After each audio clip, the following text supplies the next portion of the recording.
Hello, friends. It's the Cinemondo Hello. podcast. You guys ever heard of Sam Raimi? There's that Hmm. poster right there, Evil Dead. Oh yeah, the Evil Dead poster. I love that. It's autographed by Bruce Campbell and Sam Raimi. So lucky. What was the last movie Sam Raimi did? Do we That's know? a difficult question. Was it the Doctor Strange movie? It might have been, right? Could I mean, be. directed. He might have Yeah. done other movies, but I think that was the last one he directed. I have to say, I did not like that Doctor Who movie. I am a Doctor sucker Who. for the Marvel Doctor stuff. Strange. I love Doctor Who. Doctor Who? Who? No, Who is Doctor who? Strange. Doctor And I Strange. think I know what he was going for. There's these great old the comic books, the Doctor Strange comics in their heyday were drawn by an artist named Steve Ditko, and he was just nuts. He was bonkers with the magic Yeah. and the Steve Ditko hands, and Steve Ditko was the classic artist on Spider-Man too. So, and Sam Raimi did those Spider-Man movies. So Sam Raimi has kind of a Steve Ditko connection where he did the Spider-Man and he did a little, homages to the look and the poses. Right. And I think that's what he was going for with his Doctor Strange movie, but it didn't work for me. It wasn't great. Now Yeah. I didn't love it. It felt cartoony and not of the world. I just didn't like it. Mark's here. There's Mark. Hi, everybody. He heard us talking about Sam Raimi. He goes, "Here I come." I'm gonna Yeah. talk about it. We were just talking about the last movies that Sam Raimi did and how much we did not like Doctor Strange. Yeah. Yes. Did not like it. I felt like it was not the right tone for Doctor Strange, especially in lieu of the other movies. Now, in the meantime, he's produced a bunch of movies. Remember 65? That also was not good. Right. He did Boy Kills World, which I actually worked on the poster for that. And that was kind of a fun, goofy, over-the-top movie. But I just didn't understand why you would have, an actor like, a Skarsgård, Bill Skarsgård's in there, and have no dialogue, really. This was weird. But that, it was kind of the over-the-top cartoony stuff that he does so well.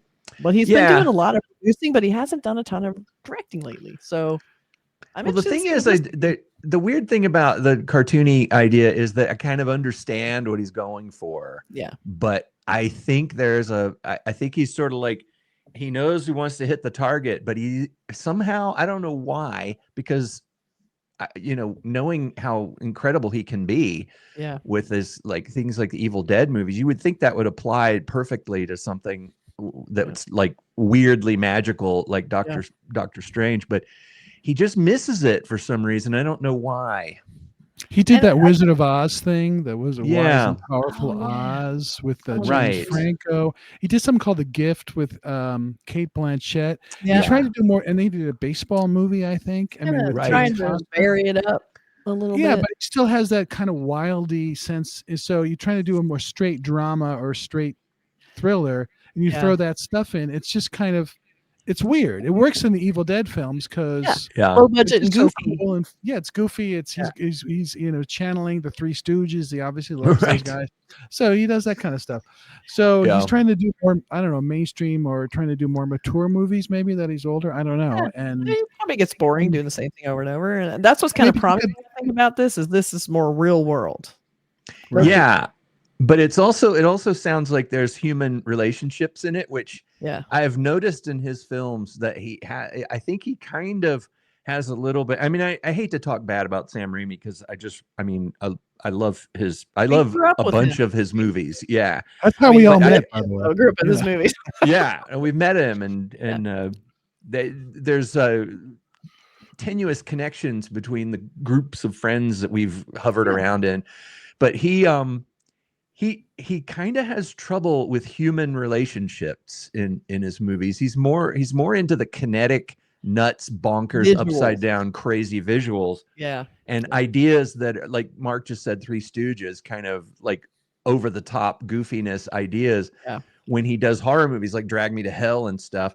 But when he does things about people, a lot of times it's a little cringy or something. I remember in the movie Dark Man, where he had a woman in Darkman. I remember, like, wow, there's a woman in Darkman. And Frances McDormand. Frances McDormand, who is incredible, but some reason did not did not appear to be an actual human woman in the film somehow. He doesn't do well with female characters. That's that's a well. That's this is Rachel McAdams is in it, so that's she's a strong actor. She'll bring something. Can she overcome this? Yeah. There's a little bit of a watch out. We'll see by the trailer. It's written by Mark Swift and Damian Shannon, and they wrote Freddy versus Jason. Right. Okay. So that could be maybe. I don't know that they necessarily write great characters either, but they write them good enough to be killed off. Right. So the premise to this one, I know a little bit about the premise, and I love the idea. I don't know why, but I love the premise about people being stranded or stuck in a place and survival and what do people do to survive. It's compelling. It's instantly compelling idea. Yeah. Like Castaway and things like that. Yeah, so good. And just horror, sometimes it can be horrifying, the drama, like on Gilligan's Island or something. But but this one, Attack of the Mushroom People. Survival of Attack of the Mushroom People is a great example. Skipper! Lost is a great one. Skipper, there's mushrooms. Give me an island with Ginger and Mary, and I'm okay. All right, never mind. Yeah, let's be closer to Lost. Yeah. Okay. Right, Lost. Right. Yeah. Send help. Send help. Shall we roll that trailer? Yes. All right, everybody quiet. Hold the work. And I'm going to be frank with you. You are smart. I know that you are great with numbers, but I just don't think you got it. As an executive, I see no value in you. Does that make sense? I'm sorry, what? You know we have the Bangkok merger coming up. Prove me wrong.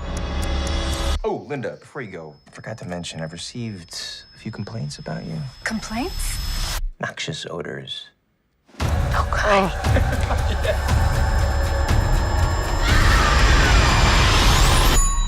Take your seats, you're a little bitch.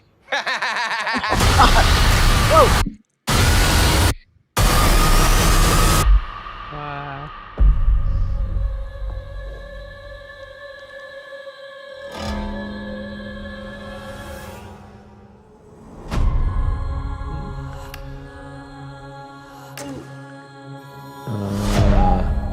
Look who's joined the land of the living. Walk away. Tables have turned. Day and a half. Yeah. Have you tried making a distress signal? Or a bigger fire. I was busy trying to keep us Saving alive. your life. Yeah. But getting us out of here, that should be your focus, not being Susie Homemaker over here. What did you just say to me? Let's not forget, I'm your boss. You work for me. We're not in the office anymore, Bradley. Not the boss. No help is coming. You just have to accept that this is how things are now. Evil Dead. You're right. I think I like it. You are stuck with an asshole boss. Just like I was. Although I'm betting I am a much nicer boss than you ever would have been. Except for maybe this part.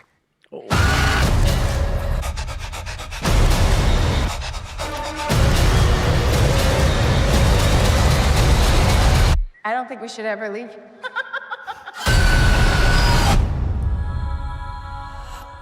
Okay. All right. So it has black comedy horror overtones. Yeah, very come-up-and-see. Yeah. And you want to see this happen to this guy. You want to see terrible things happen to him. And it looks like it delivers that. And but I don't know. Here's my thing. It's like you see the whole movie basically in this trailer. Yeah. I mean, you just don't know who wins exactly at the end. Right. You still know that. We kind of have a feeling what might happen. It feels like the character, the Dylan O'Brien character, is so sort of ridiculous. Yes, like over the top. Yeah. Like if he's, okay, you're on a stranded island with this other person. Even if you're the biggest jackass in the world, don't you think you would try to figure out how to sort of, hey, let's make this work to survive, as opposed to saying, you still work for me? No, you don't think so? No. I don't know. It just felt like, because I mean, she could just walk away from him with his gangrene leg, Like, I all think, right, bye. yeah, but then there's no movie, so you have to. Yeah, exactly. But I think there's a element to that, like the opening scenes, being a woman in an industry like that, and I don't want to play the feminist card or anything, but that is not that far off from how women are treated. Maybe not as overtly, but there's a lot of that. Like you saw like the beautiful statuesque woman behind him when he's degrading her, and how she's just not working out, and then you see that woman, and you're like, well, we see what is important to him. And then and he feels like he can dominate her unlike he can to other men. So he's a bully to her because he can be. All right. So she's really sad and an easy target. And you see how weak he is by seeing that. And then on the plane, he's being just as obnoxious, making fun of her still. And then now when we're on the island, I think it was interesting because he's still trying to boss her around, which I thought was interesting. And then when she kind of goes, not the boss anymore, Yeah. So then I'm like, are they going to try, because, we're all empathetic people, are they going to try and make him a sympathetic character? Because as it goes and he's looking scared and he's starting to be humbled, is there something kind of complicated with that I think is going to be good, like where you're going to kind of see why he's been abusive, or her getting that would be back by showing empathy toward him or not. But that would be interesting. I don't think that feels like a Sam Raimi movie. Sam Raimi would be like, she's going to cut his leg off, just like Misery, and then see that she's gonna manifest her anger in a way that kind of maybe goes too far to where we don't sympathize with her anymore. But and we start feeling. And what's weird is I don't know if I want to see a movie where I sympathize with the guy and start feeling like I'm on his side. Like she's being cruel. Like cruelty is something that we see so much of these days, and it's like, I mean, to me, the premise of this is great. It's a great premise. She looks a little bit, her character at the beginning looks a little bit overdressed, as they say, as far as like a certain type of character. Well, Raimi's not known for subtlety. Exactly. She's not a subtle character type. She is a stereotype, and he is a stereotype 100,000%. And a real thing. And the real thing. But I think like you're saying, even the worst bosses are still going to have some place in there where, where they're scared or something, some humanity is still lurking somewhere in even the worst person. I think in a drama, in a good drama. Right. I think the question is, will there be that subtlety in this film? Right. For, will Sam Raimi or the writers of Freddy versus Jason bring that kind of subtlety between these two characters, or will it be just sort of gonzo bonzo, she's covered in blood, killing pigs, and it just turns into something else. And he spends the whole movie being terrified and yeah. So who knows? I mean, I guess that's, it wets the whistle as a trailer, I suppose. Well, I have hope in the fact that these are great actors. And that it's up to the actor. Like sometimes it's not even on the page. It's up to these actors to bring like humanity to the characters and make us feel like something for them. Like I felt like he was doing that in this trailer. I felt like when you're kind of seeing him looking scared, or he wants to survive, but he knows he has to rely on her, but he knows that there's problems because of how he used to treat her. Like I feel like he was bringing to me some layers just in this trailer. I could kind of tell how they kind of tempered him a little bit in that. But I'm hopeful, and the fact that she's over the top and trying to survive, and she's like, I like it, she's like, I got the taste of blood. She's doing what it takes, and she's always done that, and he's starting to realize that it's not weakness, it's strength. And so he used to see it as a weakness for her to just be diligently working, not caring about any of the other stuff. Now I think he's going to appreciate her on a different level. Maybe I'm reading too much into it with the Jason. Well, that's a very smart sort of take on it, and if that's what it is, that's. No, I want Sam Raimi to make a movie I really like, because I know. Yeah, I seen every Sam Raimi movie until recently at the theater. I even went to see the baseball movie because I said Sam Raimi directed it, so I went to see that. And so back in the day when I looked at a director, so I'm going to see that person's movie, because I really cared, and because that's kind of gone away. Yeah, so I'm hoping for the best. I'm hoping it's good. We'll see. And I feel like he's going back to what he does best, which is like some horror, some humor, and some stakes. And I think there's something to that. And if they can bring a little bit elevated character development in with that, we could have a winner. And that's the key. Not too serious. It's a black. That's the key to the whole thing. Yeah. I will say this: the one film we forgot about that actually was really good as far as characters was A Simple Plan. If you remember, that was good. Yeah, it's a great story though. It's based on a really good book. Yeah. So I think he delivered Billy Bob Thornton. I mean, there was something there was kind of it's a little bit off, but still it was more along the lines of maybe what this could be. That's the John Krakauer book, right? Yeah. Really great. Kind of No Country for Old Men came out around the same time with a very similar kind of vibe, wintry and finding money and keeping it. Yeah. Poster. All right. Cool. So I don't have his poster. That's pretty funny. She's some strategy and planning. She's the boss now. That's her name. Linda Little is a little bit on the nose. I mean, with the Marvel comic style alliteration, like Betty Brant. It's pretty funny though. So I Peter like Parker. The sort of graphic, almost like travel poster from hell vibe too. Yeah. It's got a little like spit on your grave a little bit there. She's got her lanyard. Yeah, she got her lanyard and a really tiny knife. The knife is probably not too scary, but she didn't. The knife wasn't huge when she was saying it was gonna hurt. That's all That's all they had on the island. Right. That's all she could find. I know it's probably like something from like their meals or something. I don't know. They don't even let you have those on a plane. It was a private plane though. I had better silverware. True. Yeah. Anyway, so let us know what you think. Oh, go ahead. Yeah. No, there's more thoughts I have on things like this, but maybe we can wait until we see the movie if we all go see it, and then we'll talk about it. Yeah. I can speculate and stuff, but that's true. Comes out January 30th, so that really release next 30th, year. That's not good. Yeah, that's a question. I always have doubts. But whenever a studio releases stuff at the beginning of the year, it means they're just trying to get rid of it. Right. But last year, I can't remember the movies, but it was January was a really good month for films. That's true. And they brought out some big releases. It was a switcheroo. So maybe people are thinking, hey, screw it. Like we got to, if it's a good movie, get it out there when there's not a lot of other competition as opposed to waiting for the summer blockbusters. Because the holiday season, there's so much competition. And then when everybody's kind of tired and burned out, and then the new year starts, it's like, let's see a movie. Right. But I worry with films like this, with the trend, I know it's a trend that comes and goes, but that trend of showing way too much in the trailer, I wonder if sometimes it makes me, I mean, I know it makes me feel this way, where I see this trailer and I'm like, okay, I kind of don't want to see it because I know what's going to happen. We don't know. But you don't know, but you kind of know. The basic plot, the maybe beats. not the third act. But I think back to like classic trailers of the past.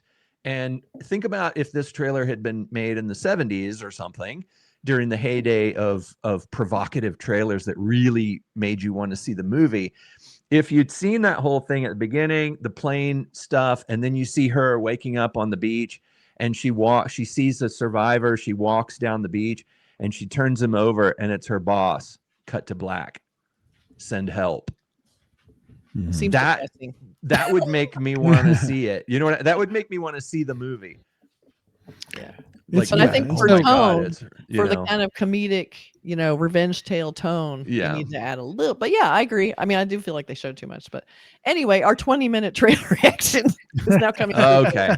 My fault. Yeah. All right. No, we're supposed to talk about it, but we have a lot to say about this one. All right. Yeah, because it's Sam Raimi. Everybody. See you later. Bye.